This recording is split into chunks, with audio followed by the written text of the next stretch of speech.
Abra sua Bíblia ou acesse o texto bíblico em Romanos, capítulo 12. Leremos a partir do versículo 3 até o versículo 8. Romanos 12, 3 a 8.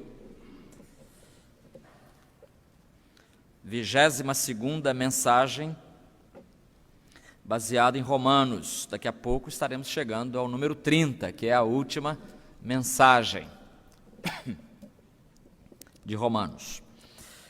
A partir do versículo 3, Paulo diz: porque pela graça que me foi dada, digo a cada um dentre vós, que não pense de si mesmo mais do que convém, mas que pense de si com equilíbrio, conforme a medida da fé que Deus repartiu a cada um. Pois assim como em um corpo temos muitos membros, e todos os membros não têm a mesma função, assim também nós, embora muitos, somos um só corpo em Cristo e individualmente membros uns dos outros. De modo que temos diferentes dons, segundo a graça que nos foi dada. Se é profecia, que seja de acordo com o padrão da fé. Se é serviço, que seja usado no serviço. Se é ensino, que seja exercido no ensino. Ou quem encoraja, use o dom para isso. O que contribui, faça-o com generosidade. Quem lidera, com zelo. O que usa de misericórdia, com alegria. Irmão Isaías, conselheiro dos embaixadores do rei. Tem algum embaixador aí que poderia orar para nós agora? Escolhe um aí para vir orar aqui ao microfone. Temos o microfone ligado aqui. Isso. Oremos com o embaixador do rei. Qual deles? Isso. Esse que não chega, o nome não chegou aqui. Ângelo. Tá certo, Ângelo. Tem o microfone ligadinho aí, filho? Aí, isso, pega aí. Curvemos as cabeças e vamos acompanhar o embaixador orando. O que ele vai orar agora? Ele vai pedir a Deus que fale aos nossos corações. Oremos. Deus, muito obrigado por esse dia. Abençoe todo mundo que está aqui. Obrigado por esse culto. Eu quero te pedir pela mensagem que o pastor vai nos passar. Faça que nós conseguimos entender a mensagem que ele vai nos falar. Em nome de Jesus, amém. Amém. Obrigado, irmão Ângelo. Deus abençoe, irmão. Durante esses dias que passaram, os dias terríveis do carnaval, eu me lembro que eu vi uma reportagem rapidinho passando assim, e era uma reportagem sobre um bloco de rua. Parece que há um desejo de revitalização dos blocos de rua. Infelizmente está acontecendo. E na reportagem mostrava, a TV mostrava uma multidão, uma pequena multidão, e no meio da qual erguia-se um cartaz, e nesse cartaz estavam escritas estas palavras, mais ou menos assim: Cristo sim, igreja não. Aí me lembrei de um livro que eu conheci quando eu tinha 9, 10 anos de idade, dos embaixadores aqui, de um ex-padre Aníbal, que escreveu um livro justamente com esse título: Cristo sim, igreja não. E essa tese de Cristo sim, igreja não, me lembra uma história que eu li há poucos dias, a história de um náufrago. Um náufrago era aquele homem que o navio dele se perdeu, ele conseguiu se salvar, parou numa ilha, e nessa ilha ele ficou morando sozinho por 10 anos. 10 anos morando na ilha, até que um dia apareceu um navio para resgatá-lo. E o capitão do navio de resgate disse: mas eu estou vendo aqui, meu senhor, e o senhor era barbudo, cabelo grande, parecia um bicho, né? Imagina, 10 anos sem o verniz da civilização, você imagina. Aí aparece perguntando: mas estou vendo aqui, 3 cabanas, o senhor não está aqui sozinho, 10 anos? É, sim, senhor, aquela ali é a minha casa, aquela ali é a minha igreja. Aí o capitão perguntou: mas e essa outra cabana aqui. Essa aí é a minha ex-igreja. Ou seja, ele não conseguiu conviver bem nessa igreja aqui, então ele saiu para ele formou uma segunda igreja. A moral da história é que muitas vezes nós mesmos não nos adaptamos àquilo que Deus coloca diante de nós, que é a igreja. E aí a gente sai multiplicando igreja como se multiplica farmácia, como se multiplica bar. E é uma pena que o mundo veja o cristianismo tão assim, tão espatifado e tão dividido, e às vezes as divisões nascem justamente de brigas, de confusões, enfim, não é a melhor inspiração para se criar uma igreja. A carta de Paulo aos Romanos deixa claro para a gente que a salvação é pela fé, que a justificação é pela fé, que ninguém é salvo porque é judeu, ninguém é salvo porque guardou a lei, ninguém é salvo porque tem uma religião, ninguém é salvo porque foi à igreja. Aí vem a pergunta então, se a igreja não é importante para a salvação, será que os desigrejados estão certos? Os desigrejados, aqueles que não estão em igreja nenhuma, será que eles estão agindo corretamente em fugir da igreja? Esse texto que nós lemos mostrará para a gente que igreja é uma coisa importante. É mais uma prova de que igreja é importante, porque a igreja é a noiva de Cristo, e em sendo ela a noiva de Cristo, ela merece o nosso respeito, merece que a ela pertençamos, que a ajudemos, que ajudemos a sustentar a sua obra, e que nós a frequentemos, enfim, é a igreja importante. Veja que Paulo fala aqui, versículos 6 a 8, ele fala de dons, daqui a pouco vamos analisar isso aqui, diferentes dons ele fala. Aí a minha pergunta é essa, se você tem dons espirituais, onde vai usá-los a não ser na igreja? Entende?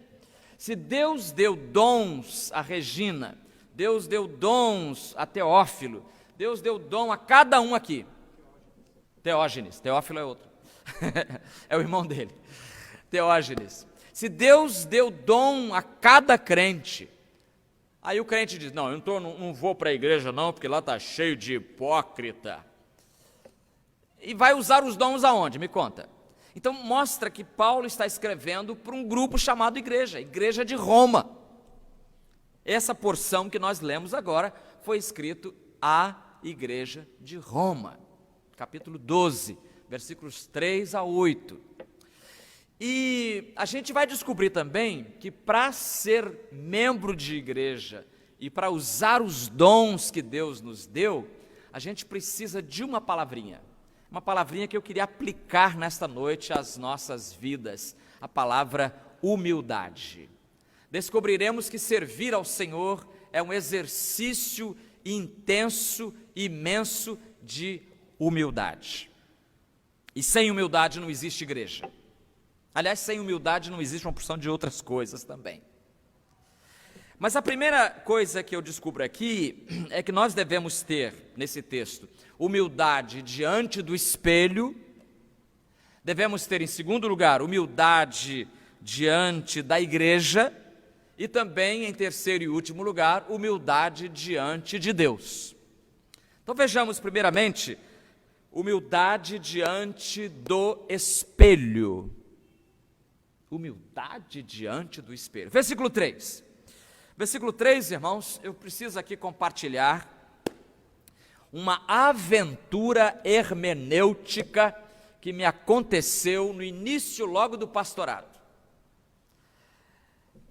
Como muitos aqui, à semelhança de muitos aqui, eu fui criado com a tradução da Bíblia mais comum, mais popular, chamada Revista e Corrigida. Tanto que o que eu sei de cor da Bíblia é dessa tradução. Revista e Corrigida. Para a Assembleia de Deus, inclusive, é a única tradução válida. Eu sei porque meu pai vendia Bíblias em Vila Velha, e eu falava, papai, compra a nova tradução na linguagem de hoje, venda nova versão internacional. Eu falei, meu filho, não adianta nada, porque quem compra aqui é da Assembleia de Deus, e eles já vêm de lá dizendo assim, tem que ser revista e corrigida. Então eu fui criado, você também foi, com a revista e corrigida na cabeça. E aí em 1978, 79, 80, por aí, apareceu a nova versão da imprensa bíblica brasileira, abre aspas, de acordo com os melhores textos em hebraico e grego. Aí eu empreendi minha leitura anual com essa tradução, nova versão nova da Bíblia, que aliás, é a base dessa aqui. Essa aqui foi montada em cima daquela versão da imprensa bíblica brasileira.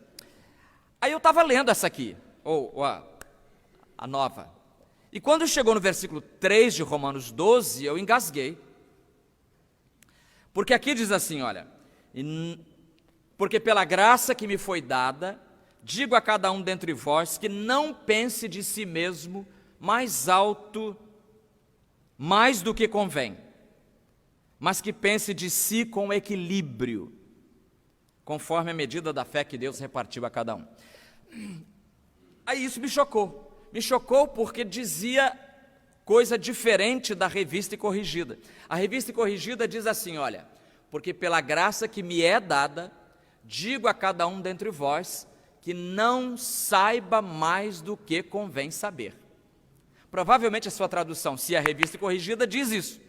Não saiba mais do que convém saber, mas que saiba com temperança. Que ninguém sabe o que significa saber com temperança. Aí eu vi essas duas frases, falei, peraí, elas não estão batendo, não é só uma questão de tradução, é totalmente diferente aqui. E olha, irmãos, por isso que eu disse que é uma aventura hermenêutica, porque interpretar isso aqui, aí naquela época não se tinha hoje, como hoje temos na internet, todas as traduções. Ainda ontem mesmo eu fui olhar a King James em inglês, que diz exatamente como essa aqui, olha, que diz, que cada um dentre vós não pense de si mesmo mais alto do que convém. Então só a revista e corrigida diz que não saiba mais do que convém saber. E eu fui criado então com esse não saiba mais do que convém saber. E isso me importunava. Por quê? Porque do jeito que está na revista e corrigida, há como uma limitação ao conhecimento.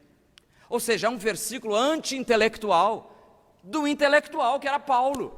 Como é que Paulo, que era o intelectual, vai restringir o conhecimento, dizendo que não se saiba mais do que convém saber? E o que colocava uma pergunta, até onde convém saber? E outra pergunta, a partir de quando o saber começa a ser inconveniente? E colocava outra questão ainda, que como está traduzido na revista corrigida, coloca Paulo contra o próprio Paulo, porque Paulo em 1 Tessalonicenses 5:21 diz o quê? Examinai tudo, um versículo de uma liberdade intelectual fantástica. Você pode ler livro espírita? Pode, claro. Você pode ler literatura, testemunho de Jeová? Claro que pode, deve. A melhor maneira de evangelizar esses grupos é examinando a literatura deles, porque ali você vai encontrar, eu li o Alcorão para encontrar a base para conversar com os amigos muçulmanos. Então, você é livre para examinar tudo, mas do jeito que a revista corrigida fraseou, o conhecimento está limitado, que não saiba mais do que convém saber. Então, quando a mãe dessa aqui, chegou a tradução nova, dizendo que cada um de vós não pense de si mesmo, ou como diz outra tradução, não tenha de si mesmo mais alto conceito do que convém. Aí eu falei, epa, está diferente. Um dos dois está errado.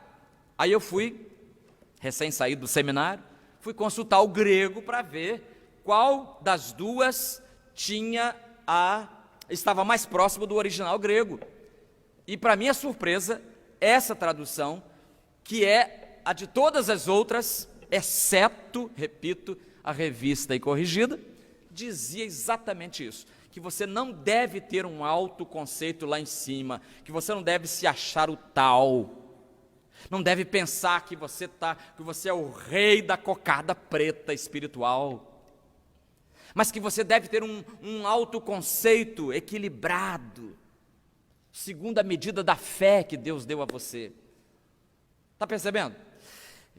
E aí, esse versículo 3, redigido dessa forma, ele se encaixa com o contexto que vimos no domingo último, que é rogo-vos, pois, irmãos, pela compaixão de Deus, que apresenteis os vossos corpos em sacrifício vivo, santo e agradável a Deus. Então essa aventura, repito, hermenêutica, termina mostrando para a gente o seguinte: é preciso humildade para servir ao Senhor. A gente achar que a gente é o tal, a gente precisa correr para João Batista, pelo menos, que viu o Senhor Jesus passando e disse: é necessário que ele cresça. E eu? O que aconteça comigo? Diminua. E que eu diminua. Irmãos, superegos têm atrapalhado a obra de Deus. Superegos, não no sentido freudiano, mas superego no sentido de um ego, como diria Milor Fernandes, que vaza por cima, tem sido um problema. Por isso esse monte de igreja, uma em cada esquina, duas em cada quadra, uma em frente da outra, porque são egos inflados, destituídos da humildade que é própria do Espírito Santo. Triste falar isso, é triste admitir isso, mas é a verdade da palavra de Deus. Então, humildade diante do espelho. Olhe no espelho e, se você flagrar alguma prepotência, ore a Deus e diga: Senhor Jesus, me quebra. Senhor Jesus, me mostra o caminho para ser humilde e para te servir com humildade. Em segundo lugar, nós temos aqui, no versículos 4 a 5, nós temos humildade diante da igreja.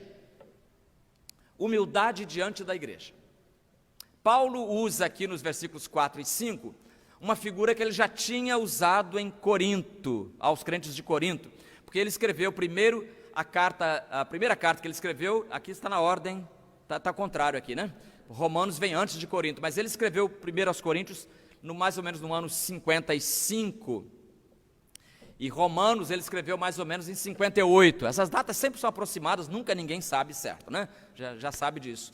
Então, ele escreveu primeiro aos Coríntios, depois escreveu aos Romanos, e aos Coríntios ele desenvolveu mais a figura que ele vai aproveitar aqui nos versículos 4 e 5, que é a figura do corpo. A figura do corpo. E ele mostra lá em Corinto e cá em Romanos que o corpo é uma bênção, que o corpo é um milagre, porque é composto de membros, todos eles diferentes. Você vê que não tem dois dedos iguais aqui, não é? São membros diferentes, não só na aparência, mas também na função. Um pega, o outro morde, o outro chuta, o outro caminha, o outro pensa, o outro bate lá dentro do peito da gente. Cada membro tem a sua função. É nisso que reside a beleza do corpo. A beleza do corpo está justamente no fato de que ele é composto de múltiplos membros, e cada um com uma função diferente, e todos eles trabalhando para o bem-estar do corpo. E isso é a maravilha. Igreja é isso, Paulo diz.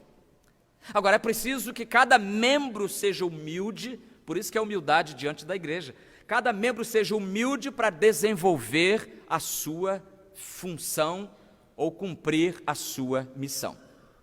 Imagine se a mão diga: mas ei, pé, você também está sempre aí protegido, com sapato chique, eu estou aqui desprotegida no frio, não vou mais trabalhar não. Pronto, imagine greve de mãos, greve dos pés, greve dos olhos. Hoje eu não, segunda-feira de manhã não vou abrir para ninguém.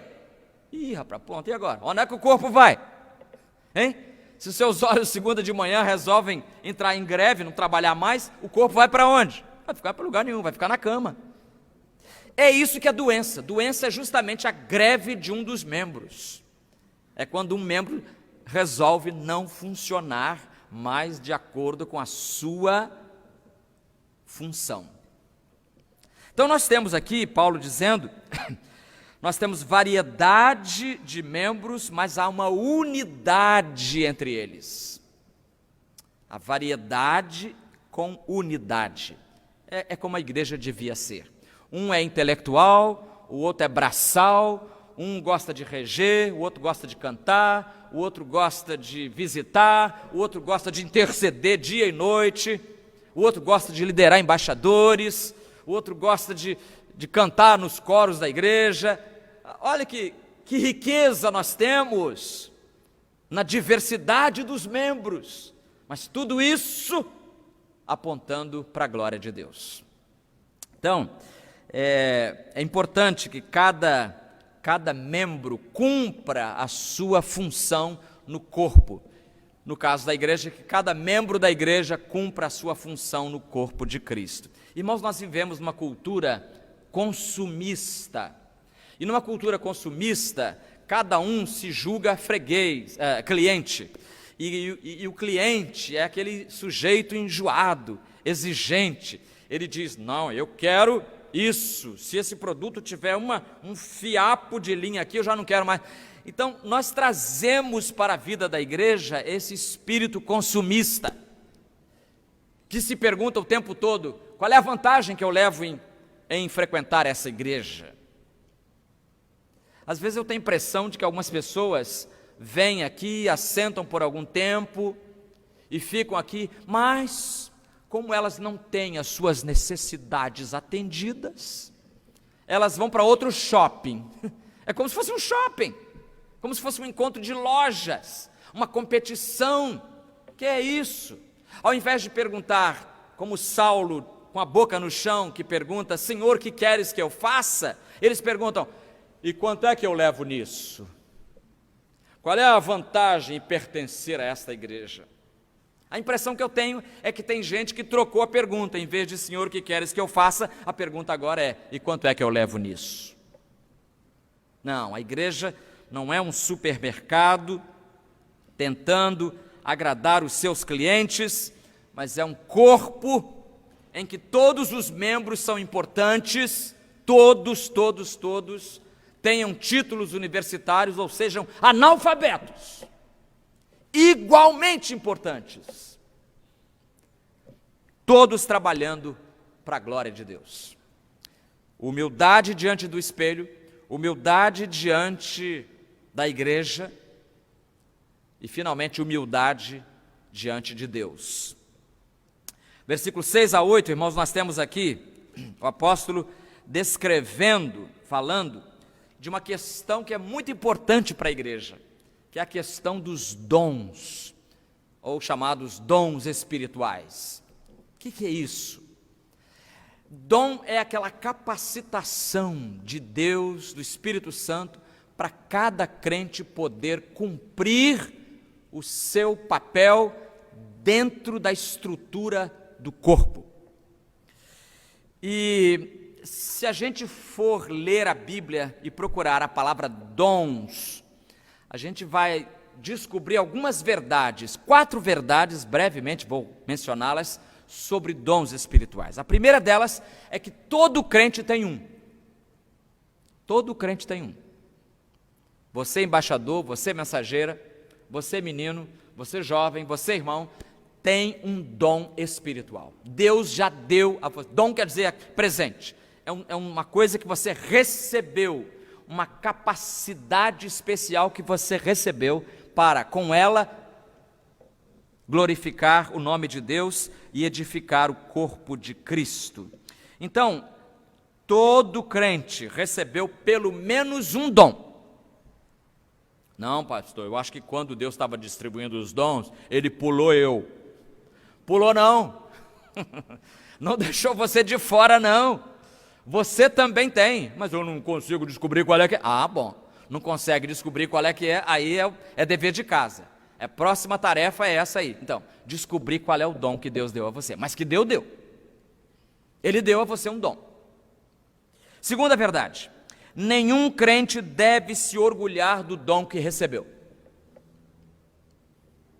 Humilde diante de Deus. Nenhum crente deve dizer, Senhor, mas como eu fui privilegiado na tua presença. Eu, quando canto lá na igreja, todo mundo quer cópia de CD. Ou então, poxa, Senhor, quando eu prego, os irmãos, só metade dorme, a outra metade fica acordada. Para que Deus deu dom? Para glorificar o nome dele, para edificar a igreja de Cristo. E aí eu vou me glorificar, vou me orgulhar disso. É interessante que a palavra dons, é a palavra grega carismata, que vem da palavra caris, que é a palavra graça. Então, dons estão ligados à graça, ou seja, eles são doações gratuitas de Deus para nós. E eu pergunto, se Deus nos deu um dom, nós temos alguma razão para ficar orgulhosos porque nós temos esse dom? Se a glória é dele, o mérito é dele, a iniciativa foi dele, então nós temos mais é que agradecer o dom que recebemos e usar, portanto, para a glória do nome dele. Mas não ficar orgulhoso e achar então que com isso você, olha o versículo 3, não pense de si mesmo mais alto conceito do que convém. Então, nenhum crente deve se orgulhar, é graça pura. Graça pura. Terceira verdade, os dons são diferentes. Eu sei que há uma tentativa de uniformização dos dons. Não, todos os dons têm que ser assim, olha. Ou então uma tentativa de redução dos dons a um dom especial. No caso, que muita gente menciona aí fora, é o falar línguas. É um dom, mas é um dom como outro qualquer. Então, nós temos dons diferentes, porque as pessoas são diferentes, porque as necessidades das pessoas são diferentes, porque as pessoas que constituem a igreja formam igrejas diferentes também. Então, por isso, os dons também são diferentes. E, irmãos, nunca esqueçamos de que, poderia ser uma verdade adicional aqui, nunca esqueçamos que é o Espírito Santo quem supervisiona a distribuição dos dons. Não, pastor, eu passei a noite, fiquei 7 dias de jejum para receber esse dom aí. Irmão, você pode ficar uma semana de jejum, pode ficar um ano, se conseguir sobreviver, mas Deus só dá o dom que Ele percebe que a igreja precisa. Deus não vai dar dom inútil para a igreja dele. Deus, o Espírito Santo supervisionando isso, ele detecta as necessidades da igreja, e ele pensa assim, esta igreja aqui está precisando de alegria, eu vou trazer alguém alegre aqui para essa classe. Esse coro aqui está precisando de unidade, eu vou trazer alguém para unir esse coro aqui. Sabe, ele faz isso, ele vê a necessidade e puxa de um lado e de outro o suprimento dessa necessidade. Outra verdade, quarta verdade, cada crente deve zelosamente usar o seu dom. Cada crente. Em vez de ficar preocupado com a vida do outro, preocupe-se com a sua, preocupe-se em descobrir qual é o seu dom e colocar esse dom à disposição do Senhor Jesus. Paulo, em toda a sua literatura, todo o seu corpus que ele escreveu, ele tem 3 listas de dons. Essa aqui de Romanos 12, 6 a 8. Ele tem uma outra lista mais ampla até, em 1 Coríntios 12, de 8 a 10, e também no versículo 28. E tem também uma listinha em Efésios capítulo 4, versículo 11. Então são 3 listas basicamente, e essas 3 fundidas, misturadas, mescladas, vão nos dar 3 ideias principais sobre os dons. A primeira as 3 categorias em que os dons podem ser, digamos assim, agrupados ou divididos. Primeiro são os dons de fala. Somando as 3 listas, nós temos dons de fala, ou seja, a profecia, a pregação, nós temos ali o ensino. Você já viu que tem gente que tem o dom de ensinar? Eu sempre digo que a PEG tem esse dom de ensinar. Se ela quiser ensinar você a qualquer coisa, ela ensina. Você aprende, porque ela tem o dom de ensinar. Eu já tenho que me esforçar um pouquinho para ensinar. Então, cada um tem um dom específico, um dom numa área. Então, os dons de fala são os do ensino, da pregação e também o da exortação. E eu coloquei aqui também os dons de língua, porque tem a ver com a fala, né? E Paulo vai, 1 Coríntios 14, Paulo vai falar especificamente sobre o dom de línguas, e ele vai traçar lá vários critérios para se usar esse dom. E um deles é, mais importante ao meu ver, que haja intérprete. Se não houver intérprete, fique calado na igreja. Pronto.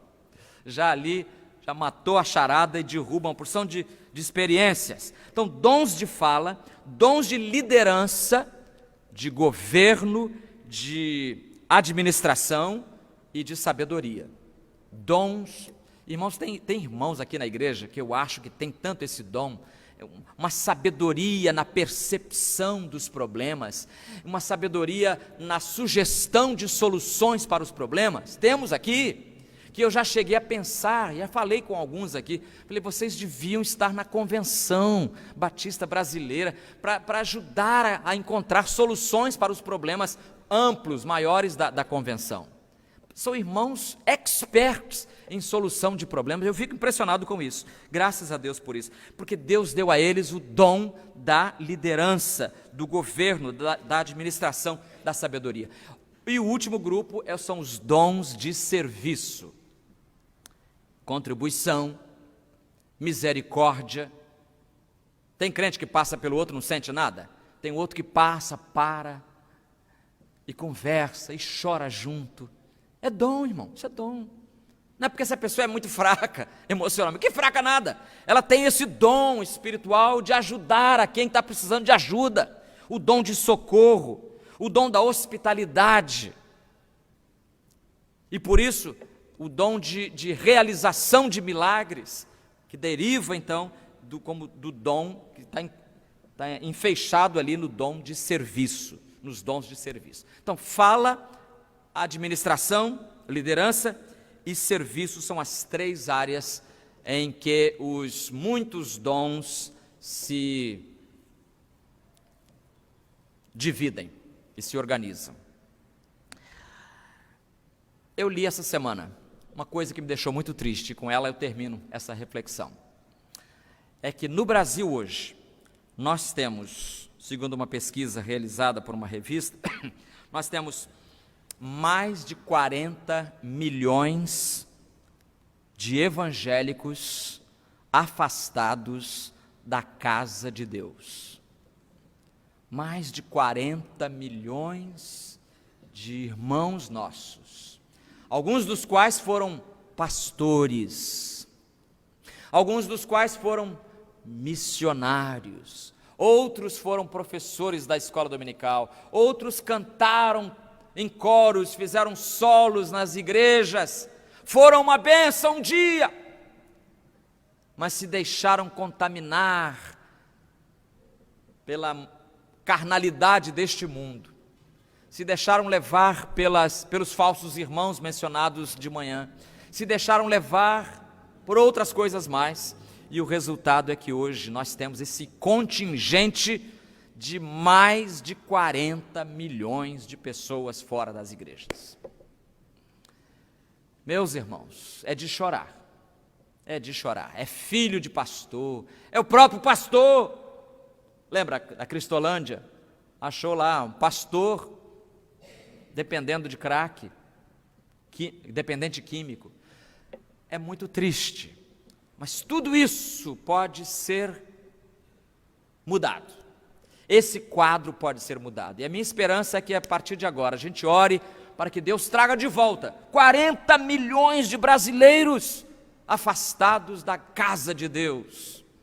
E como eles poderiam estar ajudando as igrejas, como poderiam estar usando os seus dons para a glória de Deus, mas não, estão usando os seus dons lá fora, na rua, para ganhar dinheiro, para ganhar fama. Me lembro que tem um cantor, já contei isso para os novos crentes, tem um cantor famoso hoje, nem mora mais no Brasil, que tem uma voz rara, e ele começou a cantar na igreja evangélica, não sei qual. E ele falou que deixou a igreja, numa entrevista ele disse, eu deixei a igreja, porque toda vez que eu cantava diziam, glória a Deus, esse irmão tem uma voz que Deus deu a ele. Ele falou, que glória a Deus, coisa nenhuma, a glória é minha, a voz é minha. Ele falando isso. Não admira que estejam 40 milhões fora da igreja. Porque gente que recebeu os dons especiais de Deus, dons espirituais, mas estão colocando o seu dom a serviço da carne, a serviço do mundo, a serviço do diabo. E nós podemos mudar esse quadro, irmãos, a partir de orações e de soluções que o Senhor colocar em nossas mentes, para trazer de volta tanto filho pródigo, que o Senhor nos ajude a sermos bênçãos e trazer de volta tantas pessoas. Vamos orar. Senhor Deus, nosso Pai, seja o Teu nome engrandecido nesta noite e para sempre, por estarmos na Tua casa. Obrigado pelas chuvas que têm caído sobre a nossa cidade, mas nós também pedimos por aqueles irmãos que já estão enfrentando dificuldades com a sua casa invadida pelas águas. Ó Deus, ajuda esses vários irmãos a terem soluções para esse problema também. Oramos, Senhor Deus, por esses 40 milhões de brasileiros, mais de 40 milhões, que um dia estiveram aqui conosco, cantando os nossos cânticos de Sião, mas agora penduraram as suas harpas e não querem mais louvar o nome de Jesus. Ó Deus, tem misericórdia deles e ajuda-nos a ajudá-los, ajuda-nos a sermos uma bênção para que eles voltem para casa, filhos pródigos, enfileirados, arrependidos, pedindo perdão a Ti, que és o Senhor do perdão. Ó Deus, abençoa a Tua igreja e ajuda-nos a sermos fiéis a Jesus Cristo, cada um de nós, usando o seu dom para a Tua glória. Em nome de Jesus. Amém.